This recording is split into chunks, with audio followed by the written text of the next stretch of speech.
나오미의 남편 엘리멜렉의 친족으로 유력한 자가 있으니 그의 이름은 보아스더라. 모압 여인 룻이 나오미에게 이르되 원하건대 내가 밭으로 가서 내가 누구에게 은혜를 입으면 그를 따라서 이삭을 줍겠나이다 하니 나오미가 그에게 이르되 내 따라 갈지어다 하매 룻이 가서 베는 자를 따라 밭에서 이삭을 줍는데 우연히 엘리멜렉의 친족 보아스에게 속한 밭에 이르렀더라. 마침 보아스가 베들레헴에서부터 와서 베는 자들에게 이르되 여호와께서 너희와 함께 하시기를 원하노라 하니 그들이 대답하되 여호와께서 당신에게 복 주시기를 원하나이다 하니라. 보아스가 베는 자들을 거느린 사원에게 이르되 이는 누구의 소녀냐 하니 베는 자를 거느린 사원이 대답하여 이르되 이는 나오미와 함께 모압 지방에서 돌아온 모압 소녀인데 그의 말이 나로 베는 자를 따라 단 사이에서 이삭을 줍게 하소서 하였고 아침부터 와서는 잠시 집에서 쉰 외에 지금까지 계속하는 중이니이다. 보아스가 룻에게 이르되 내 따라 들으라. 이삭을 주우러 다른 밭으로 가지 말며 여기서 떠나지 말고 나의 소녀들과 함께 있으라. 그들이 베는 밭을 보고 그들을 따르라. 내가 그 소년들에게 명령하여 너를 건드리지 말라 하였느니라. 목이 마르거든 그릇에 가서 소년들이 길어온 것을 마실지니라 하는지라. 룻이 엎드려 얼굴을 땅에 대고 절하며 그에게 이르되 나는 이방 여인이거늘 당신이 어찌하여 내게 은혜를 베푸시며 나를 돌보시나이까 하니 보아스가 그에게 대답하여 이르되 내 남편이 죽은 후로 내가 시어머니에게 행한 모든 것과 내 부모와 고국을 떠나 전에 알지 못하던 백성에게로 온 일이 내게 분명히 알려졌느니라. 여호와께서 내가 행한 일에 보답하시기를 원하며 이스라엘 하나님 여호와께서 그의 날개 아래에 보호를 받으러 온 내게 온전한 상 주시기를 원하노라 하는지라. 룻이 이르되 내 주여 내가 당신께 은혜 입기를 원하나이다. 나는 당신의 하녀 중에 하나와도 같지 못하오나 당신이 이 하녀를 위로하시고 마음을 기쁘게 하는 말씀을 하셨나이다 하니라.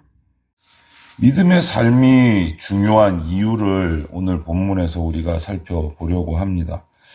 하나님은 우리가 잘 되는 것을 원하십니다. 그래서 복을 항상 준비하시고 복을 주시는 분이세요. 그런데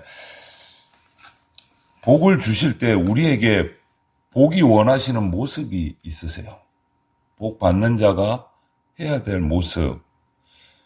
하나님은 말로만 믿음이 아니고 삶으로 믿음을 보고 싶어 하십니다. 삶으로.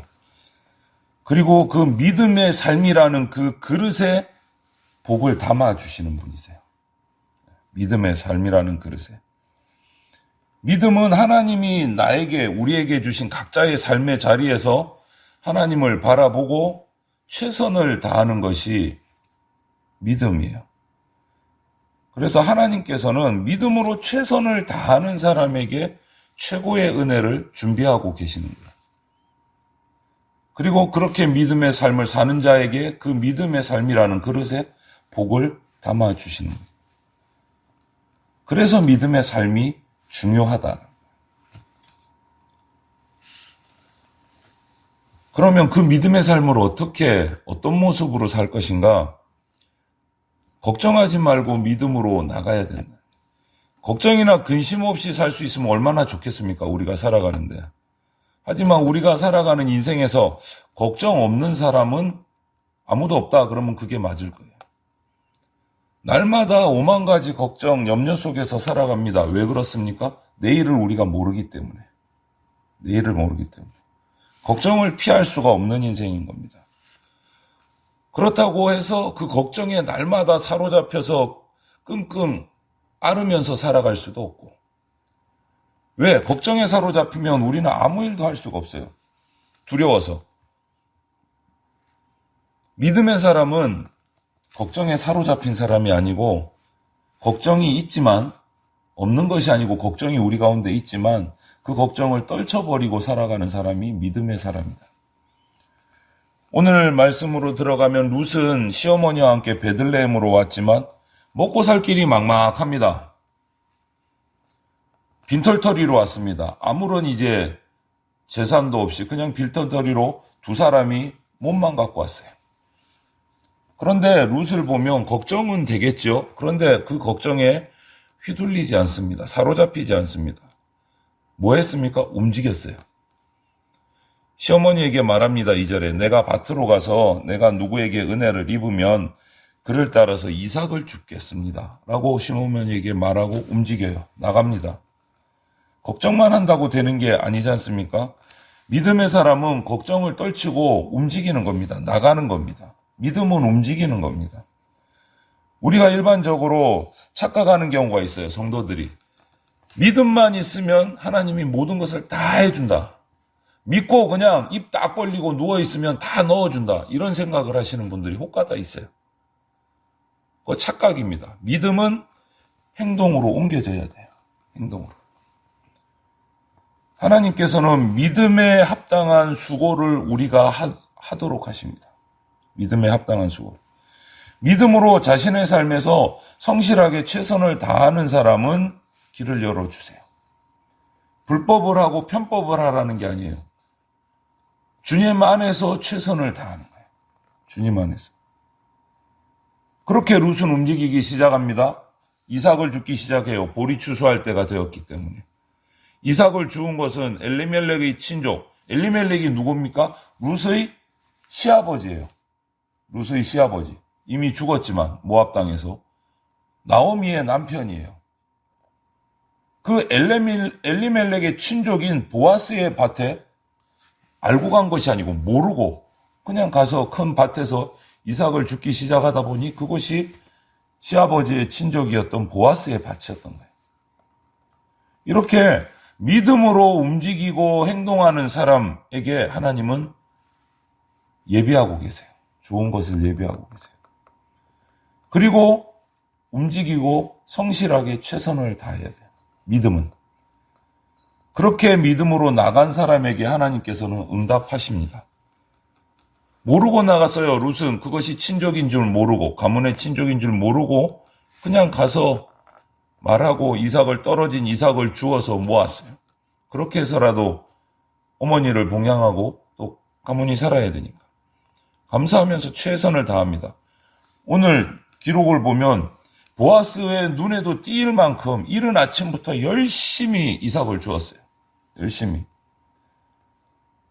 그런 룻을 본 보아스가 그 일꾼들에게 얘기를 해서 더 많은 이삭을 룻이 주울 수 있도록 기회를 줍니다. 물도 집안에 물을 마실 수 있도록 아무도 쫓아내지 못하도록 기회를 줘요.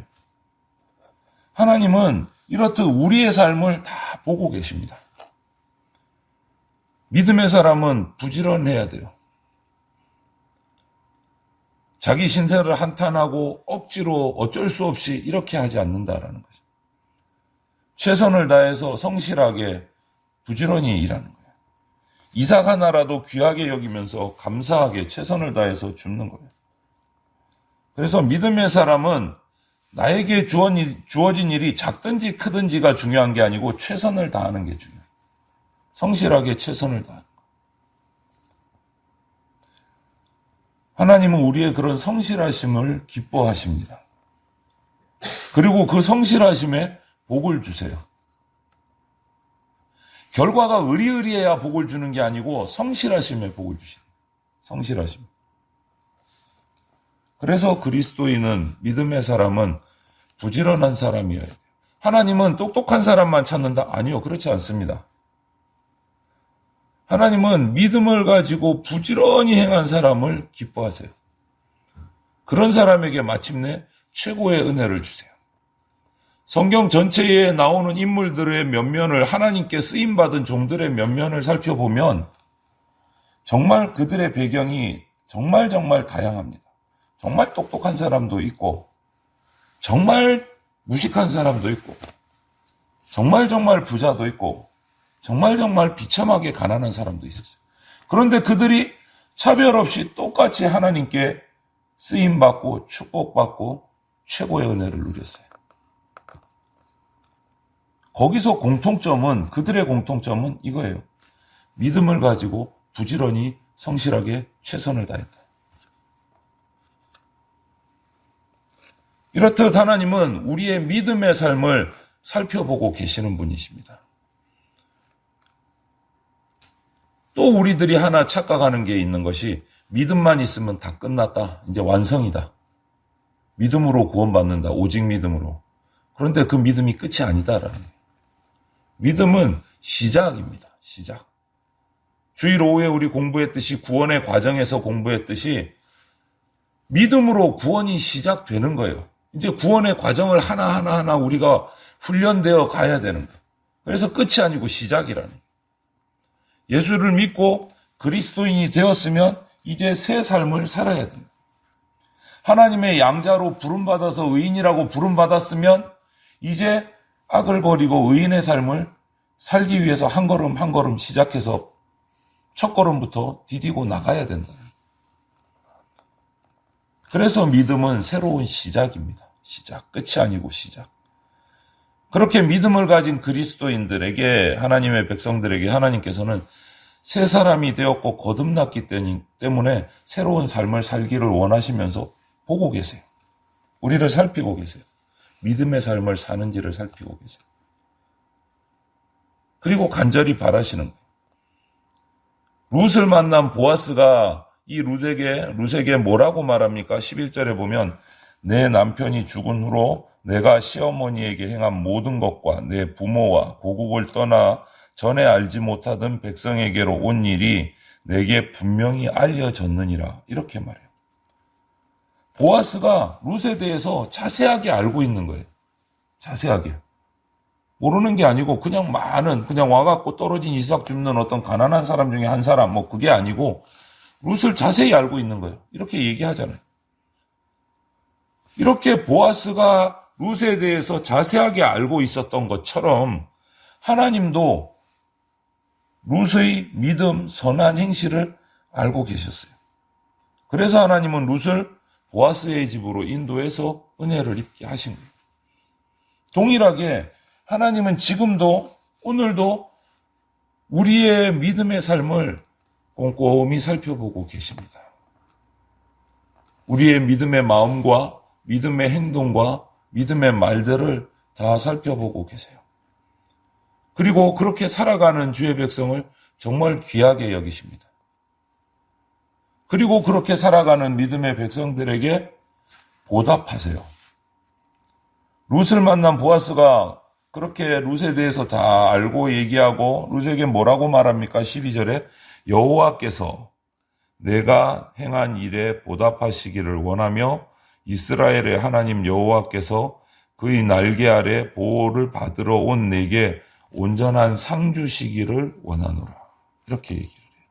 축복하는 거잖아요. 축복하는 거. 하나님이 믿음의 삶을 보고 계시는 이유가 있어요. 우리의 믿음의 삶을 보시는 이유가 뭐냐? 그 삶에, 믿음으로 살아가는 삶에 응답해 주시려고, 축복을 채워 주시려고 보고 계시는 거예요. 믿음의 삶을 사는 모습을 보시면서 필요를 채워 주신다는. 그런데 믿음으로 산다고 해서 세상적으로 다 잘 사는 게 아닙니다. 어렵고 힘든 삶을 사는 분도 계시고, 그럼에도 불구하고 믿음으로 견디고 이겨내는 모습을 주님은 보고 싶어 하시는 거예요. 성령 충만에 관해서 우리가 배웠잖아요. 세술에 취한 것 같다. 세상 사람의 관점에서 보면 정상이 아닌 부분이 있는 거예요. 저렇게 살아서 어떻게 사나, 바보처럼. 그럼에도 불구하고 그런 삶을 살아갈 때 하나님께서 동행해 주시고 채워 주시는 거예요. 하나님께서. 아무리 힘들어도 어려워도 하나님 말씀을 따라서 살려고 하는 그 믿음의 모습, 거기에 하나님의 은혜를 채워주시는 거예요. 합당한 보상을 주시는 거예요. 도와주시는 거예요. 채워주시는 거예요. 하나님은 우리의 부족함도 너무 잘 아시고 우리의 연약함도 너무 잘 아십니다. 그러기에 우리가 더욱 믿음으로 살기를 원하세요. 그래야 축복을 부어주시니까. 우리 사람의 힘만으로 감당하기에는 삶이 너무 무겁고 힘들잖아요. 여러 가지 생각하지. 그래서 걱정이 많고 생각하지 못한 일들이 일어나고. 하지만 힘들고 어려워도 믿음으로 주님 앞에 바르게 살려고 최선을 다할 때 주님께서 반드시 도와주신다라는 것을 우리가 기억을 해야 돼요. 그리고 그 믿음의 삶을 사는 사람들에게 위로해 주세요. 위로해 주세요. 과부가 된 두 여인, 나오미, 룻, 정말 힘들게 생계를 이어가잖아요. 그 추수 때에 일꾼들이 곡식단을 들고 가다가 흘려버린 그 곡식 몇 알을 주워가지고 생계를 살려고 하는 게 얼마나 힘든 삶이겠어요. 그런데 그 상황 속에서도 성실히 하다 보니 보아스를 만나고 룻은 큰 위로를 받습니다. 그래서 그 위로를 받고 13절에 룻이 보아스에게 말을 합니다. 내 주여, 내가 당신께 은혜 입기를 원하나이다. 나는 당신의 하녀 중에 하나와도 같지 못하오나 당신이 이 하녀를 위로하시고 마음을 기쁘게 하는 말씀을 하셨나이다. 이렇게 감사를 표현을 해요. 정말 귀한 은혜를 입은 거예요. 그 집에 속한 종도 아니고 일꾼도 아니고 식구도 아닌데 어디 가지 말고 이곳에서 이삭을 주어라. 목이 마르면 우리 하인들이 마시는 물도 같이 마셔라. 내가 너를 쫓아내지 못하게 이미 다 말해놨다. 걱정하지 말고 여기서 일하라. 정말 귀한 은혜를 입은 거잖아요. 몸이 힘든 것도 힘든 일이지만 딱하고 어렵지만 하지만 이 룻에게 더욱 필요한 것은 마음의 위로였을 거예요. 자기 나라도 아닙니다. 시어머니 따라 지금 이방 나라에 왔어요. 거기서 또 잘 사는 것도 아니고 이삭 한 알이 귀해서 그것을 주우러 다니는 땅바닥을 보고 다니는 그런 어려운 환경인데 마음의 위로가 얼마나 힘이 됐겠어요. 하나님은 보아스를 통해서 하나님이 백성이 되기를 바라고 믿음으로 어머니를 따라서 이 이스라엘 땅에 와서 살아가고 있는 믿음의 삶을 살기로 결정한 룻을 위로하시는 거예요. 혼자가 아니다라는 것을 알려주시는 거예요. 이렇듯 오늘날에도 하나님은 믿음으로 사는 성도들에게 몸과 마음과 모든 전 인격적으로 은혜를 주시고 위로를 해주신다. 지친 영혼을 위로해 주시고 새 힘을 주시고 기쁨을 주시고 이렇게 주님의 위로는요 우리를 힘나게 해요. 새롭게 해요. 기분 좋게 해요. 기쁨이 있게 해요. 우리가 믿음으로 살아야 하는 중요한 이유가 바로 이건 겁니다. 하나님이 믿음으로 사는 사람을 보시고 도우시고 위로하시고 채워주시기 때문에 믿음으로 살아야 돼요. 믿음으로 살 때 하나님의 위로를 통해서 새 힘을 얻을 수 있는 거예요. 믿음으로 최선을 다해서 성실하게 부지런히 일할 때 최고의 은혜로 응답해 주시는 거예요. 이 약속이 우리 가운데 기억돼야 돼요. 오늘 하루도 우리가 생활해 가면서 이 하나님의 믿음의 삶 속에 부어주시는 그 은혜가 있다라는 이 약속을 분명히 기억하시고 믿고 오늘 하루도 각자의 자리에서 성실하게 최선을 다해서 부지런히 오늘 하루의 삶을 살아내시고 그 삶 가운데 부어주시는 하나님의 축복을, 은혜를 맛보시는 귀한 백성들이 되시기를 주님의 이름으로 축원을 드립니다. 아멘.